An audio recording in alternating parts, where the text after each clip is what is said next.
حياكم الله من جديد. عماد، تكلمنا عن الأهلي في السوبر، أبغى أعرف إيش مكاسب النصر الفنية من كأس السوبر بالرغم من الخسارة؟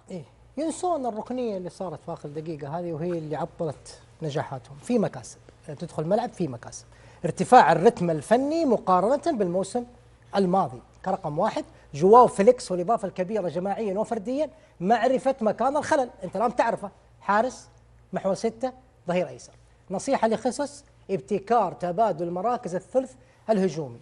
الرتم الفني ارتفع، الدليل تلعب مع الاتحاد، نادي عظيم بطل دوري وكاس، ب10 لاعبين تواصل رتمك العالي تفوز عليه، أمر إيجابي. مع الأهلي نادي كبير بطل النخبة الآسيوية، لآخر دقيقة أنت بطل السوبر. خطأ حارس مرمى في النهاية مش خطأ، منظومة عمل جماعية تحسب لخصص. جواو فيليكس والإضافة الكبيرة جماعيا وفرديا. هذا اللاعب ليش أقول لك جماعيا؟ يشتغل في ثلثين، يلا نتجهز، يشتغل في الثلث الثاني مع محورين الارتكاز، ويشتغل في الثلث الأخير مع ماني وكومان ورونالدو. إذا مكسب كبير فرديا في الواحد على واحد والواحد على اثنين، مبدع جدا. إذا مكسب كبير من مكاسب النصر. معرفة مكامن الخلل، حارس ما عنده شخصية لا يقعد معك حتى لو كانت إمكانياته عالية جدا. هذا الحارس لا يمتلك الشخصية في اتخاذ قراره، بعيد عن خطأ، والخطأ وارد من أي حارس على مستوى العالم، ولكن شخصيته ضعيفة جدا، وفي البناء من الخلف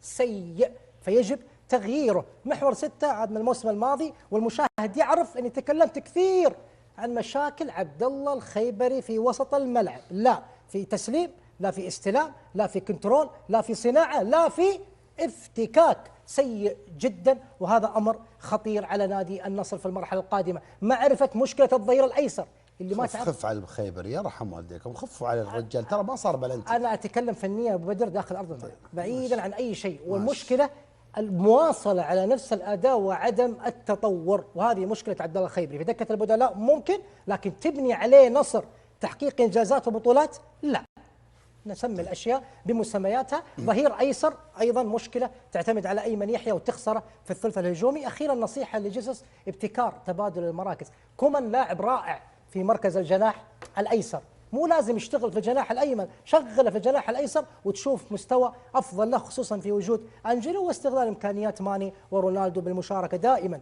في عمق الملعب وطرفه.